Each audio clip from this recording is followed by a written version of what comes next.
Noong nakaraang gabi lang nangyari to sa akin, Sir Vic. Ako nga pala si Jack. Napagpasyahan kong pumunta nun sa isang pinakamalapit na convenience store sa amin. Tawagin nila po natin tong 7 Evelyn para sana bumili ng pang midnight snack ko. Karaniwan ko nang ginagawa to, Sir Vic, kasi nga nagpipinta ako tuwing gabi. At sa gabi talaga ako gising kasi yun ang oras na tahimik. Wala nang bukas sa tindahan malapit sa bahay namin. Kaya napagpasyahan ko na doon na nga lang ako sa 7 Evelyn bumili. Pagdating ko doon sa tindahan, kakaiba yung pakiramdam. Medyo malamig ang hangin at parang ang tahimik talaga ng paligid kumpara sa pangkaraniwang araw doon ng mga ganong oras. Pero hindi ko na masyadong pinansin pa yun. Pumasok na ako doon sa loob. Kumuha ako ng paborito kong instant noodles at ilang inumin na din. Habang naghihintay ako doon sa counter para magbayad, napansin kong tahimik yung cashier. Wala talagang masyadong tao nung gabi na yun doon. Maliban lang sa isang lalaking nakatayo doon sa may dulo ng tindahan. Malapit doon sa istante ng mga inumin. Nakasuot ito ng itim na jacket, naka-baseball cap, kaya hindi ko gaanong makita ang mukha niya. Mabilis akong nagbayad, lumabas doon sa tindahan. Nung nasa labas na ako, naglalakad na ako pa uwi. Napansin kong parang may sumusunod sa akin. Paglingon ko, yung lalaki kanina na naka-jacket, sinusundan ako. Medyo kinabahan ako, kaya binilisan ko ang paglalakad ko pa uwi.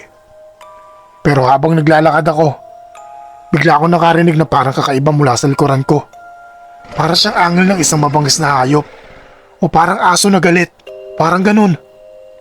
Paglingon ko, Sir Vic, nakita ko yung lalaki sa kakaibang anyo nito. Nagbago ang itsura niya. Hindi ko maipaliwanag kung paano.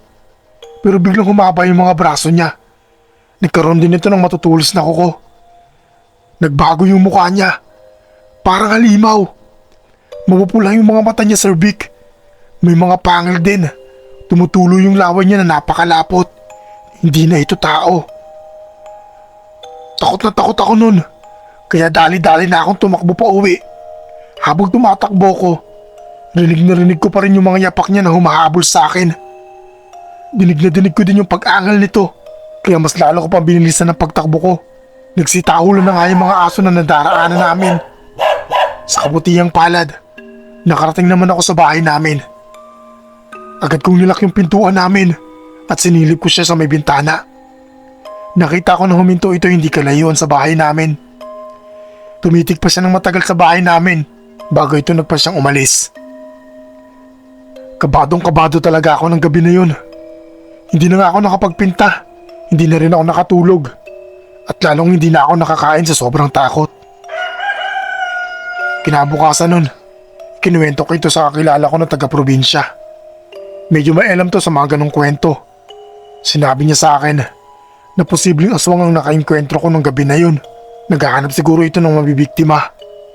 Mahilig daw talagang pumesto ito sa mga hindi mataong lugar, lalo na pagsapit ng gabi. Nagulat naman ito kasi sabi niya sa mga probinsya daw kadalasan makikita ang mga ganong nilalang. Pero hindi sa mga syudad na kagaya ng tinitirahan namin. Napakamot pa nga ito ng ulo at sinabi nito na lumipat na pala ang mga aswang sa syudad kaya hindi talaga dapat kami makampante. Simula nun, hindi na ako muling pumunta doon sa 7 Evelyn ng mga ganong oras. Kasi lagi kong iniisip na baka nagmamasid-masid lang yung lalaki na yun mula sa dilim. Isang nilalang na naghihintay ng pagkakataon na muling makabiktima.